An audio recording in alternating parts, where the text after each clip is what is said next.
Chief Secretary Sir Dr. Vishwas Mehta, Government of Kerala, and Chairman Smart City Trivandrum Limited. Respected Additional Secretary Mission Director NWM Ashok Kumar IAS Sir. Principal Secretary Department of Housing Government of Maharashtra Shri SVR Srinivas Sir. Honorable Minister LSGD Government of Kerala Shri AC Mohiddin Sir. Respected Honorable Council Kingdom of Netherlands Shri Get H. Cooper.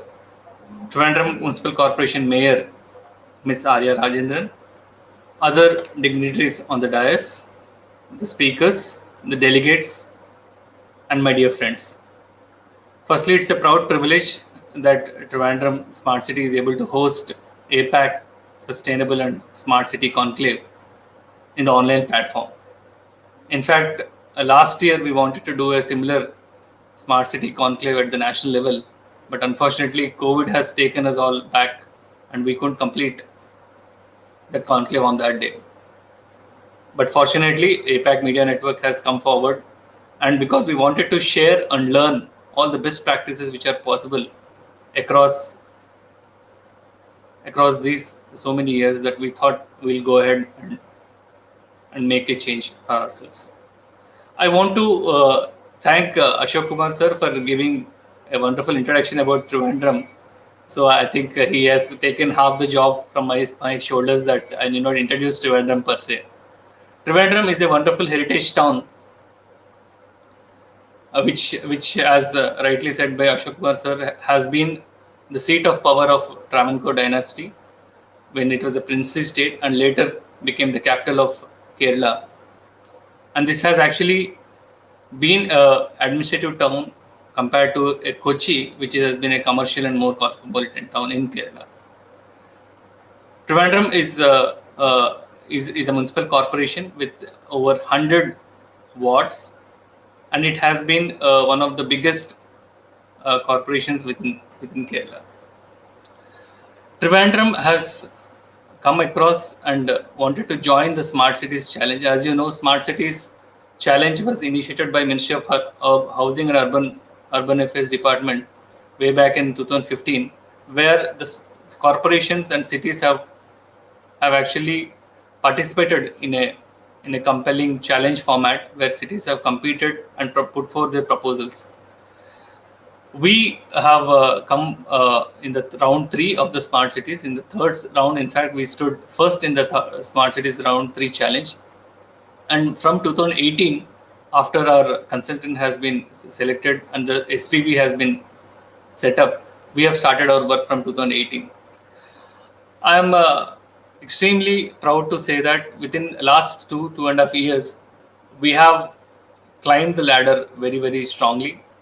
We are a SPV which has been given a mandate of completing 1,538 crore rupees, of which 500 crore rupees is from the central government, 500 from the state government, and 135 crores from the municipal corporation, and remaining from PPP and convergence projects.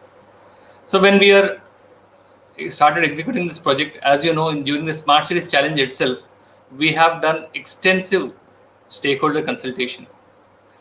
Not just that, when we did the consultation, we have also given them the choice of participating in the ward level stakeholder committees. They have put forth, the people themselves have put forth the proposals which need to be included in the Smart Cities mission, and they have also selected the wards, because only 9 wards could come into the Smart Cities project called of ABD. So that wards have been selected. In fact, the 9 wards which are selected form the core business district of the Trivandrum Corporation. So once the proposal has been approved by Ministry of Housing and Urban Affairs Department, we have been we have moved into our project execution stage. Compared to other projects, as you know, Smart Cities project has various stages. First, you have to do situation analysis. Then you have to do a feasibility study, then a detailed project estimate, then the administrative sanctions, technical sanctions and tendering and so on. So there's huge amount of work which need to be done before project actually hits the ground.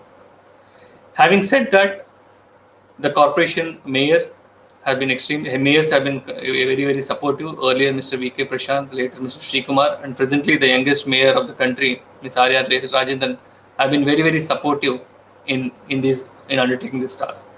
The SPV itself is headed by the Chief Secretary of Kerala. Dr. Vishwas Mehta sir has been a pioneer bureaucrat of Kerala, and he has come forward and helped us and provide all guidance. I think we have heard wonderful speakers talk about various aspects of smart city and various aspects of what they expect from urban governance. As you rightly pointed out, as Dr. Vishwas Mehta sir, the Chief Secretary, has rightly pointed out, I think we have always traditionally said that India lives in villages, and that village development and the rural development is the key to all to the progress of the country. But I think we have moved from that stage. I think nowadays uh, India lives in cities and towns, and cities are the drivers of the economic growth and the industrial growth. And not just that, it is also the growth for the social development. Given this perspective, government of India has come up with this smart cities project, which is taking care of 100 smart cities and increasing their overall infrastructure to the world class standard. Not just that, there's also a scheme called Amrit, which is again taking up development projects in other towns as well and lifting it into a global standard. So coming to Trivandrum Smart City, I was just mentioning earlier that Trivandrum Smart City has come up on board on third round of smart cities. So before us, 60 smart cities have already come on board. In fact, almost 2 years to 2.5 years earlier, and they have started work in those smart cities. So having come as one of the 90 smart cities, so we had to quickly pull up our socks, and we had to quickly get into the development of the projects. As I have said before, so we have followed the mode wherein we have done stakeholder consultation, citizen participation, even in identifying individual projects. So in fact, 99%, I would say 100% of the projects which are selected under Smart City Plan are actually selected by the people themselves through their voting. You won't believe that we have actually used EVM in many places to select the projects and select the wards, and that's the involvement which has happened in Trivandrum Smart City when selecting the projects. So when we categorized our projects, we decided that we'll be doing it in various facets. One, we thought we'll come up with the urban basic services, which is the prime mode of citizen service delivery. Then we also thought we'll also develop our land use and increase its efficiency. Trivandrum being a heritage town, being a temple town, we wanted to do the development, but within the framework of the existing cultural identity and its heritage. We have also taken up certain projects which are environmentally sustainable and which bring up eco-friendliness. We have taken up projects which are social economic inclusiveness as its main base. And as is the case with all the smart cities, we wanted to bring in new technology into urban governance and increase the capacity building overall. So having said that, so what are the projects have we taken? Under the urban basic services, the major project which we have taken, in fact, when I visited Amsterdam, and as Consul General, His Excellency has pointed out, that the urban basic services start with the roads themselves. So if the roads are to the international standard, the overall environment of the city comes up in a big way. So we have come up with the smart roads project, wherein 565 crores have been earmarked for developing the 47 projects of our 47 kilometers of our smart roads, wherein not just the main public work department roads or the Kerala Road Fund board boards, but also the corporation board. Even the smaller roads, which has a width of only 6 to 10 meters, have also been taken up under smart roads. So what is this smart roads? Smart roads, as we have seen some pictures, as we see in movies of many advanced countries, is basically the smart road, the roads which has a wonderful infrastructure inbuilt, which is ready for expansion and which causes maximum citizen satisfaction. So all the overlaying utilities which we see, all the overlaying overground electricity lines, all the telephone wires, all this unnecessary poles, all will be moved through a separate ducts on the shoulder of the carriageway of the roads. So we have created separate underground ducts for KSCB lines, for water authority, for optical fibers of BSNL and other private telecom operators, and of course the stormwater drains.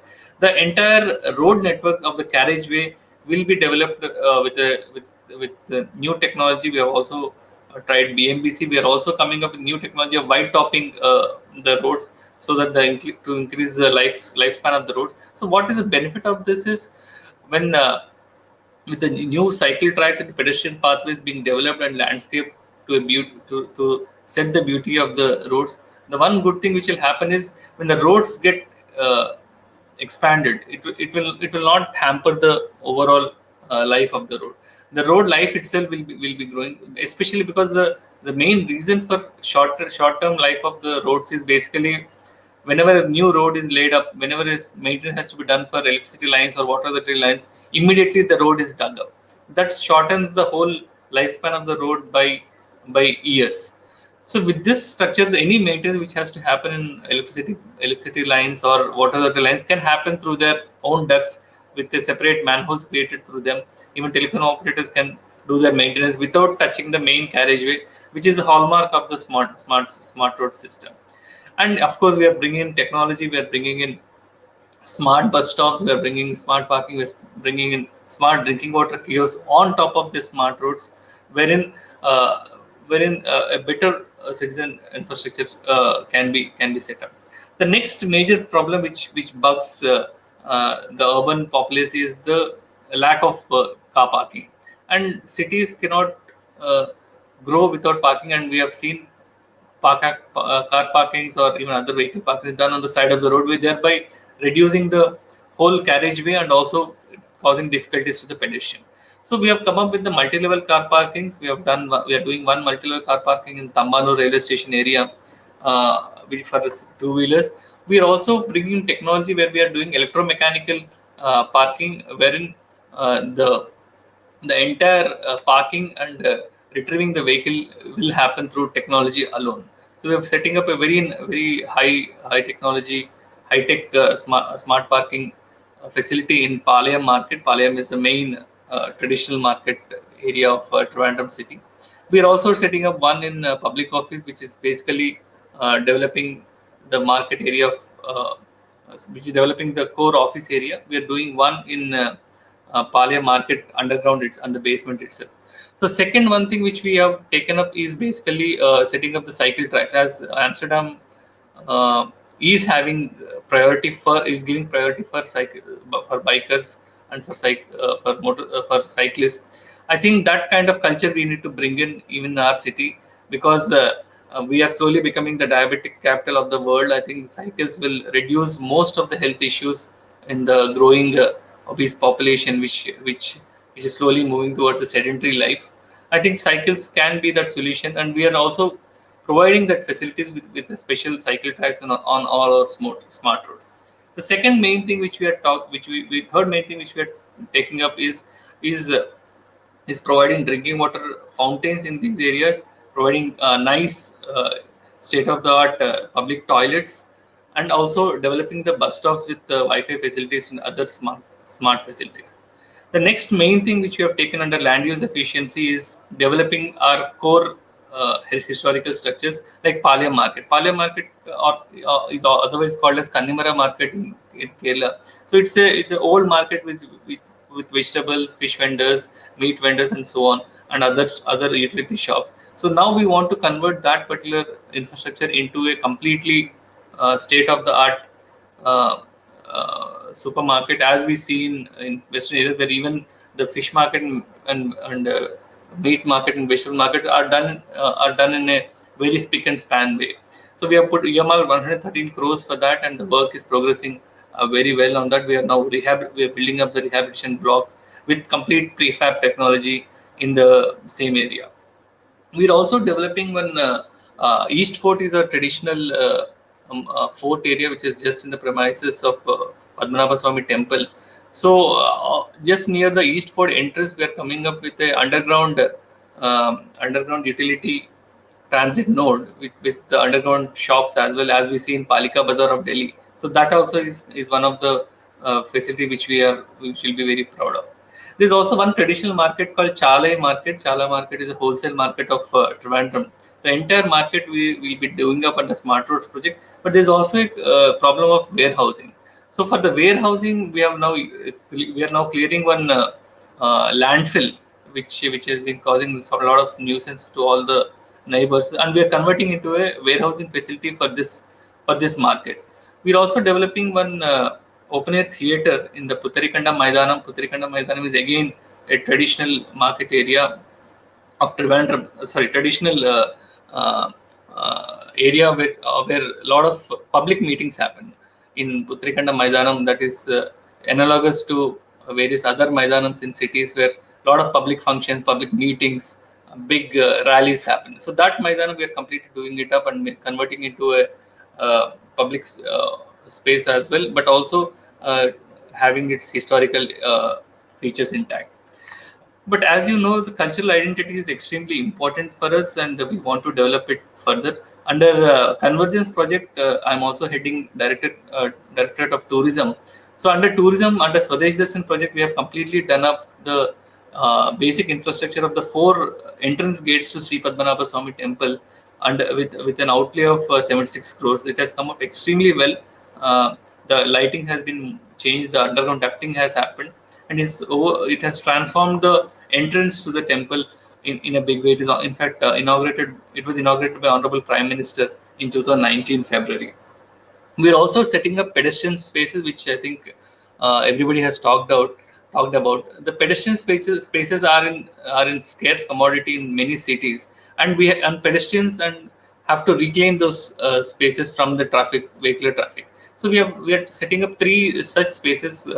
One called Manaviyam Vidhi, we are developing it into a cultural street. One, it's called Charitra Vidhi, where we want to develop it as a historical street. And second and third one, an RKV road development, where we want to bring the pedestrian market space into the forefront. Having said that, environment also plays an extremely important role. We are the first city in Kerala where we have brought in first electric mobility, public transport, like electric rickshaws and electric autos to the cities. Now 30 such electric vehicles are plying with the Smart City Fund. And one important thing I want to underline is that of all the drivers, 100% are either women or transgenders, where we are bringing in inclusiveness in a big way, apart from the environment sustainability. We are also taking up solar rooftop projects. We have set up one in Legislative Assembly, one in Secretariat Complex, and in other university and college buildings, wherein we are bringing up 600 kilowatt of solar power to this forefront.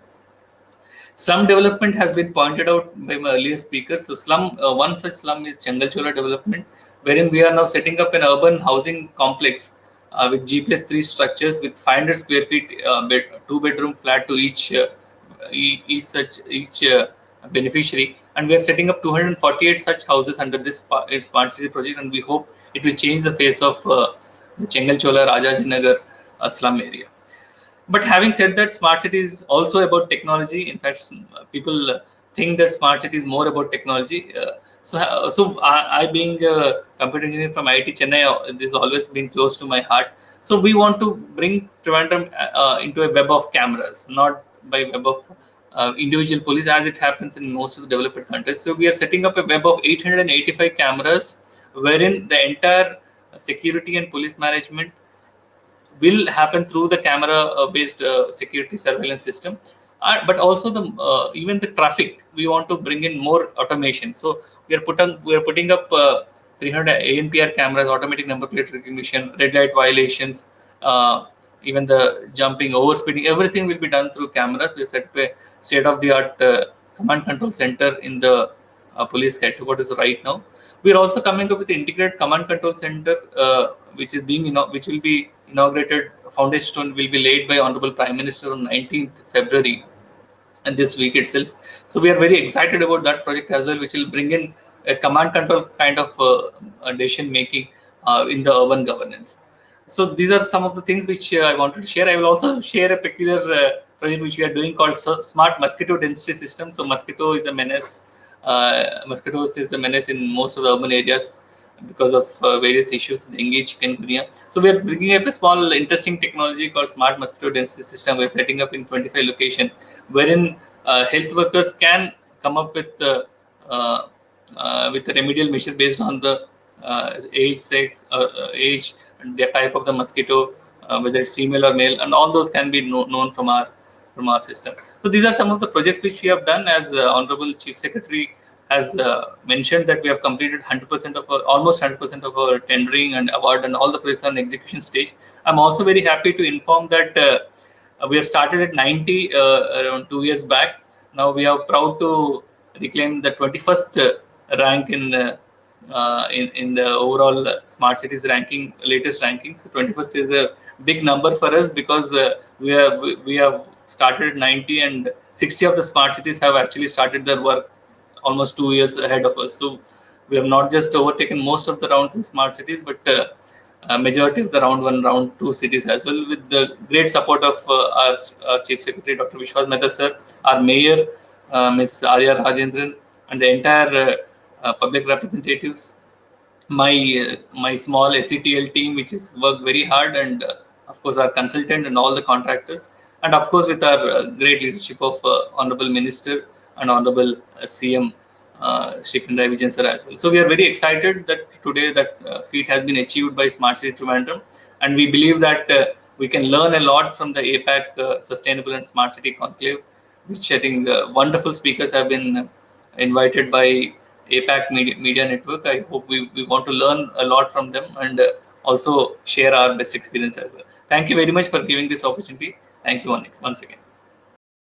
We would, of course, congratulate your entire team, yourself for doing almost 100% tendering. And I have seen on ground the kind of progress that's happening and the kind of speed. Despite being selected in the 3rd round, you are ahead than other smart cities. And this all goes to the credit of your entire team and yourself, and of course the political will that is there, Chief Secretary and the Minister.